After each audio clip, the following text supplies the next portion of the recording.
One of the things that the Audubon Society does is that in addition to being a group that was formed to protect birds by the enactment of laws to prevent just their slaughter, which was the case back in the late 1800s, since 1923 we've been protecting habitat here in Rhode Island.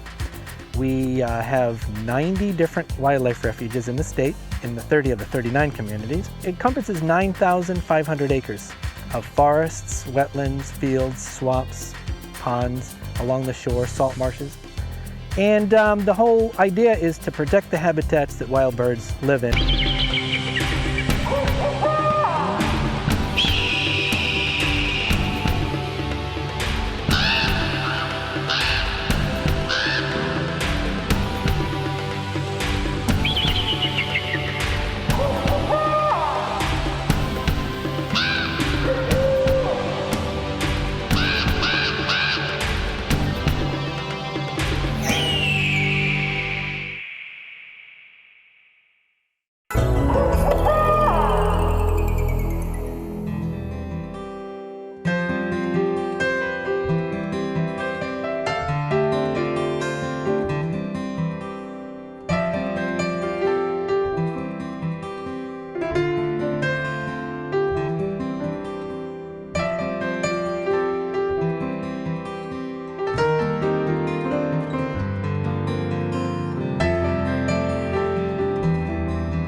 It is really wonderful to see so many people coming out to our Environmental Ed Center here in Bristol to learn about what Audubon has to offer, and through the vehicle of seeing live raptor presentations. I think that these birds are wonderful ambassadors for their own kind, but also ambassadors for the environment.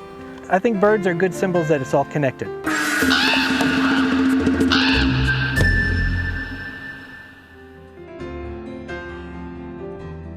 We have a European eagle owl, which is the largest owl species in the world. We have a red-tailed hawk. We have a barred owl. We have a Harris's hawk. And since we're here at the Audubon Center, it's kind of special because John James Audubon found the Harris's hawks out in the desert and thought that they were so unique that he would name him after his good friend, Mr. Harris. We also have a lanner falcon, which is an African bird, and an African white-naped raven.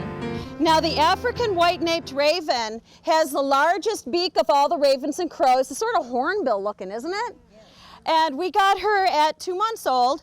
Now the huge beak on her is actually an air conditioner. It's like an elephant's ear conditioning. Good girl.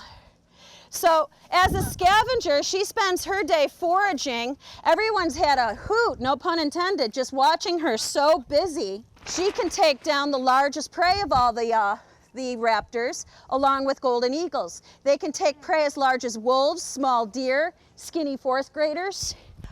But basically owls, totally silent feathers. Okay, they can see the mouse moving in the grass a quarter mile away, make those eyes 4 times bigger, fill them with 20,000 times more low light receptors, you're an owl. Any sound that hits an owl's face is going to one high and one low ear hole, acting as 2 separate receivers.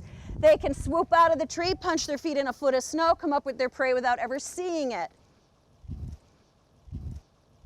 Go on, Mama, go on. Go get some lunch. Hey, Mama. That's actually, yeah, what? Mama. Now, Bella Luna is our man on the moon face owl. Look at this sweetheart. Now, bards love to skim the surface of water and grab frogs and fish right off the surface. I have a lot of fishermen tell me that they have a bard fly out of a tree on the side of a river and steal the bait fish right off their line. So he is just 1 year old, just molting in his adult colors. And that's the only way you can actually age a red-tailed hawk is by looking at the color of the tail. If it's brown and striped, he's not quite 1 year yet. If it's turning red, he just turned a year old in June. His golden eyes are going to actually change color. He's starting to get his gray specks in his eyes. He's going to lose his cummerbund of brown and get white vertical specking. So if you see a bird sitting in a tree and it has a brown band, belly band, it's a juvenile.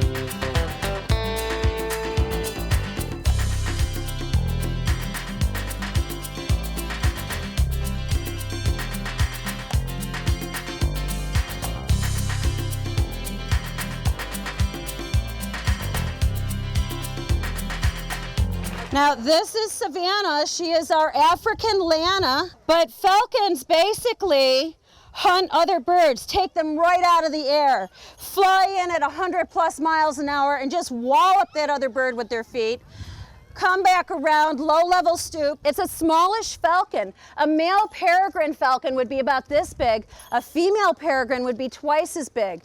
Now the peregrine goes up a mile and then waits for something to flush, dives. They've clocked them at 284 miles an hour. Audubon's mission, in addition to protecting birds through habitat, is also to have a broad program of conservation education.